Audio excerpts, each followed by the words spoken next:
Welcome back, Wolfpack. Verlis here to the start of this week's Fan Fridays, and it looks like we're going to be leading off with a Dodrio sweep. So it looks like Game Freak wanted to make Dodrio at least somewhat viable or get some amount of play. I'm going to start off this Fan Fridays with a little bit of the background on this one. So Dodrio ended up getting a plus 10 to speed. Might not sound like a lot, but whenever you just break that 100 base speed line, now Dodrio is able to speed tie with 110 and then outspeed a ton of other Pokemon like the Garchomp, and also for the moveset, it gets access to the Jump Kick and now the Swords Dance. So if we can get a Swords Dance turn for setup and then kind of take it to the next level from there, things can go pretty good. So let's see if the buffs did anything and get right into this battle, and it looks like there's a bit more setup. It's not like lead Dodrio, sash into a Swords Dance, and then run everything over if the opponent doesn't have a fast enough Pokemon. It's a bit more complex than that, so we have potential Stealth Rocks or some kind of setup coming out of the Mamoswine, but let's see what the response is with the Kangaskhan. That's going to make things a little interesting. Kangaskhan not as strong as it used to be, and Mamoswine with a little bit of bulk. So that's going to be Fake Out, doing a considerable amount of damage from the Kangaskhan. Mamoswine flinches, and now we're going to see the Mega Kangaskhan. So, yeah, that's just how things kind of unfold right there. And is Mamoswine going to be able to do anything this turn, or will there be a shutdown? So Kangaskhan with the Double Edge, just the max damage into the Mamoswine, and it will be enough to take it down. So if it was returned, looks like it would not have been enough after all the nerfs and stuff, but Kangaskhan will take some damage in recoil. Now Dodrio comes in, and this is what I mean, like, Dodrio now with the 110 base speed is able to just straight up run into the Kangaskhan, outspeed it, jump kick, and win. But it might go even further than that, so what are we doing? Oh, I really like that one. Okay, then. This is what we... And then also the animation looks hilarious. This is what we need in a Dodrio sweep. So forget about the Swords Dance buff. All it needed was the speed. Because I was thinking, oh, Dodrio comes in, gets the jump kick, and then wins. But no. Actually goes for the Z-Mirror move. Grabs the attack. Steals the opponent's move. Outspeeds. Dunks. Return for the one-hit KO onto Thundurus. And that's going to be the GG right there. Wow. I mean, we got Landorus coming up, and I guess Scarf Lander. Oh, the Intimidate could be a little bit of a problem, as well as the Scarf potential on the Landorus. Let's see what happens. So no Scarf on the Landorus. Dodrio has the return, and the return at +1 not going to be enough damage to take out the Landorus. So it looks like that's going to be the end of this Dodrio right here. Rock Tomb into the speed drop, Landorus outspeeds. But we saw what we needed to. Like, okay, Intimidate Pokemon kind of suck for any physical attacker. But yeah, the Z Mirror move, and I guess that's why you don't lead with it. Because if you lead with it, there's nothing to really Mirror move, and it kind of doesn't work for your plan too often.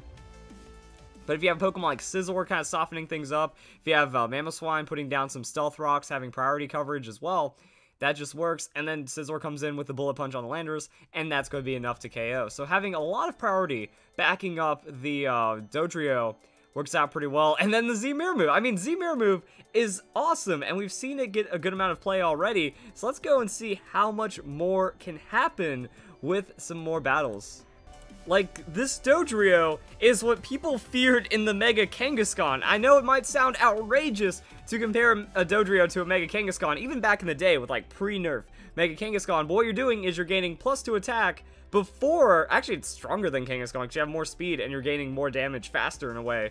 So you're getting +2 attack before you get to do an offensive move that could be enough to just KO the opponent outright as well. And now with this team, we're seeing a little bit of a mix-up. I was wondering, oh, what happens if we don't see Mamoswine die and be useless? But still a lot of other Pokemon potentially supporting what is going on right now. So Darmanitan actually coming in with a U-turn. So that's going to break Disguise, leave Mimikyu vulnerable. And I guess we just go into my Milotic, kind of stall it out. Who knows what could happen? And it's going to be Dodrio. Okay, a little more bold than I was expecting, honestly.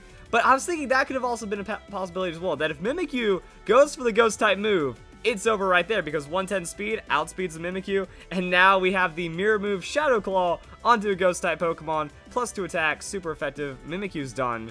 And then Dodrio just kind of does its thing. And that's going to be the GG. Also, Dodrio using Never Ending Nightmare.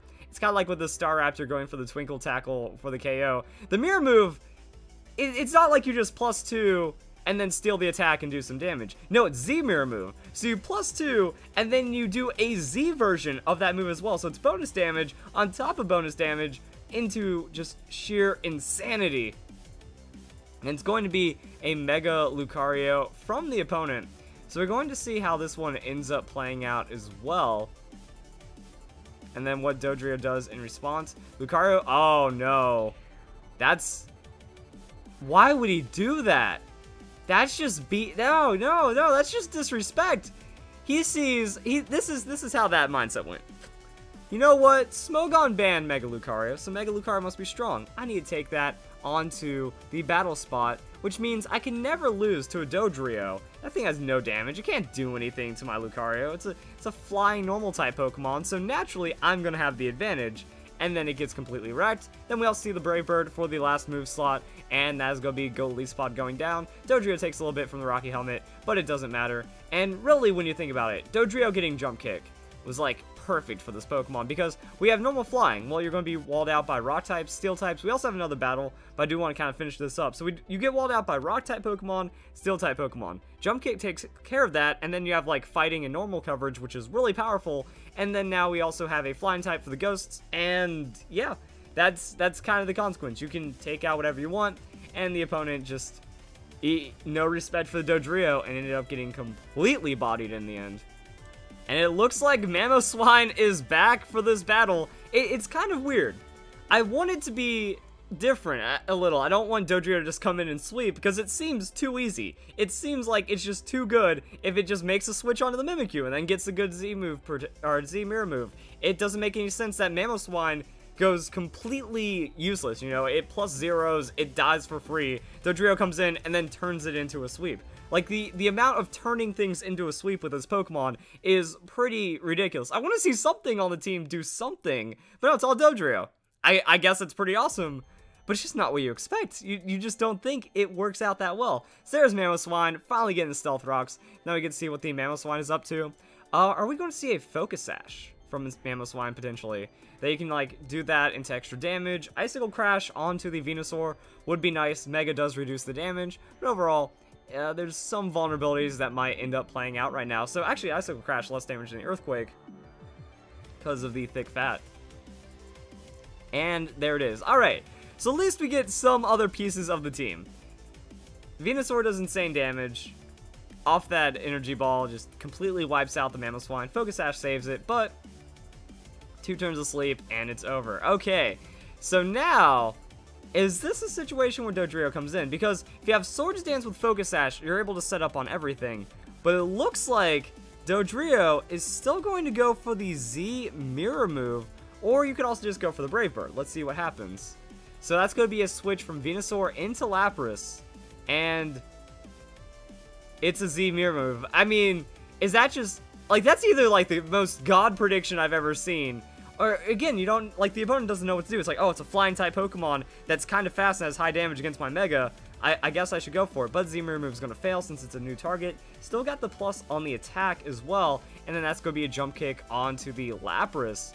So, I mean, was the anticipation that Sludge Bomb wouldn't be enough to KO the Dodrio, and then you at least steal the Sludge Bomb, do a little bit of extra damage, and then go into the damage?